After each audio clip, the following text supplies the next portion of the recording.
नमस्ते, मैं डॉक्टर अनुपमा हूँ। मैं एक स्किन स्पेशलिस्ट और हेयर ट्रांसप्लांट सर्जन हूँ।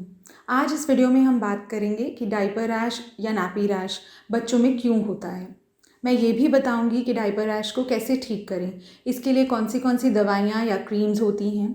साथ ही एंड में मैं ये भी बताऊँगी कि आपके बच्चों को डायपर रैश या नैपी रैश होने से किस तरीके से बचाएं। सबसे पहले हम ये जानते हैं कि डायपर रैश या नैपी रैश क्या होता है। डायपर रैश या नैपी रैश छोटे बच्चों में जो डायपर या कॉटन नैपीज़ पहनते हैं काफ़ी कॉमन होता है। इसमें डायपर एरिया की त्वचा में खुजली वाले लाल रंग के निशान बन जाते हैं जो बच्चों को इस उम्र में काफ़ी परेशान करते हैं। सबसे पहले हम ये जानते हैं कि डायपर रैश क्यों होता है, क्योंकि जब हम इन कारणों को डिस्कस करेंगे तो आप ये जानेंगे कि इन कारणों को रोककर हम ईजिली अपने बच्चे में डायपर रैश या नैपी रैश को होने से रोक सकते हैं। सबसे कॉमन कारण डायपर रैश होने का होता है डायपर वाले एरिया की त्वचा का लंबे समय तक गीला रहना। डायपर एरिया वाली त्वचा के गीले रहने के कई कारण हो सकते हैं। छोटे बच्चे दिन भर में कई बार यूरिन पास करते हैं, कई बार 20 से 25 बार भी यूरिन पास करते हैं। तो अगर आप अपने बच्चे का डायपर फ्रीक्वेंटली चेंज नहीं कर रहे हैं तो इस एरिया की त्वचा गीली रह सकती है। दूसरा ये होता है कि बच्चे को कई बार लूज़ मोशंस हो जाते हैं। सो लूज़ स्टूल्स जब स्किन के कांटेक्ट में ज़्यादा समय तक रहते हैं तो भी त्वचा गीली रहती है।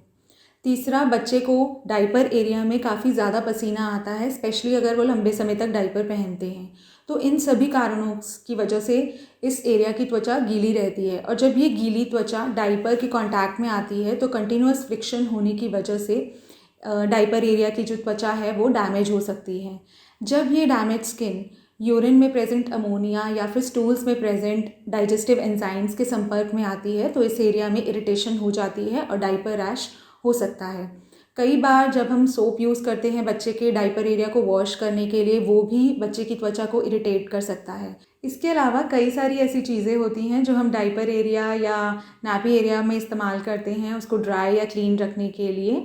वो चीज़ें इरिटेशन कर सकती हैं। इनमें कॉमनली जो चीज़ें यूज़ की जाती हैं वो हैं अल्कोहल बेस्ड वेट वाइप्स या फिर टैल्कम पाउडर। ये दोनों ही चीज़ें इरिटेशन कर सकती हैं। नेक्स्ट हम ये जानते हैं कि डायपर रैश किस तरीके से दिखता है। आप डायपर रैश को ईजिली पहचान सकते हैं।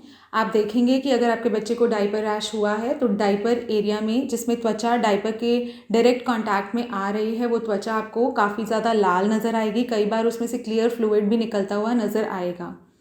अगर इसमें सेकेंडरी इन्फेक्शन हो गया है कैंडिडा के द्वारा तो कई बार आप पस के पीले दाने भी देख सकते हैं। छोटे बच्चे खुजली के बारे में नहीं बता पाते हैं तो आप देखेंगे कि जिन बच्चों को डायपर रैश हुआ है वो जनरली इरिटेबल होते हैं।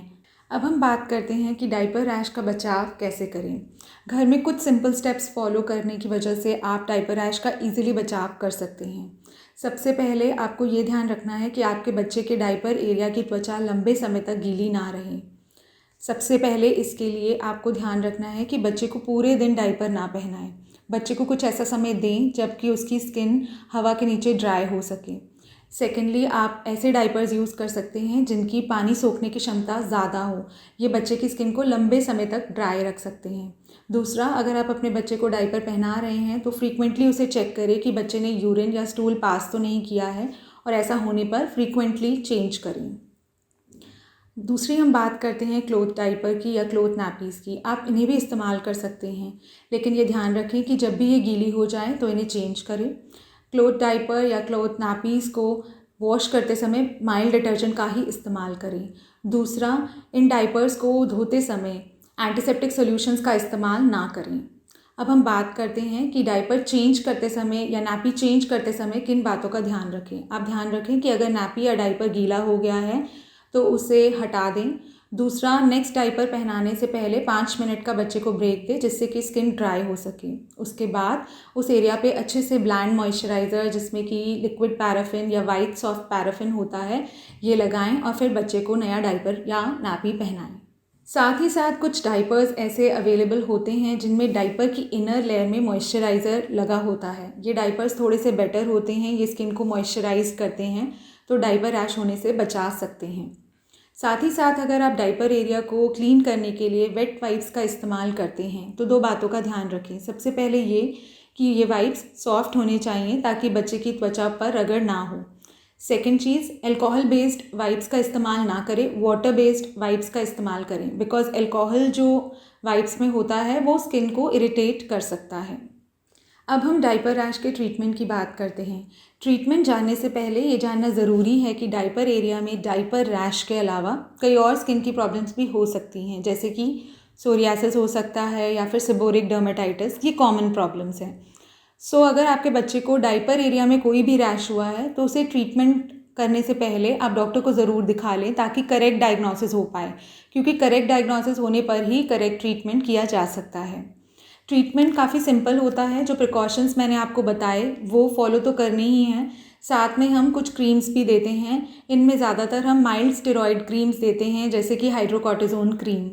साथ ही साथ कैंडिडा सुपर इन्फेक्शन, जो कि एक फंगस है, वो भी काफ़ी कॉमन होता है डायपर एरिया में।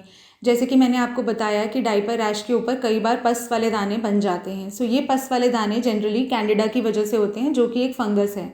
तो उसको मारने के लिए हमें कई बार एंटी फंगल क्रीम्स भी देनी पड़ती हैं, जिनमें मेनली हम माइकोनाजोल या फिर क्लोट्रिमजोल क्रीम देते हैं।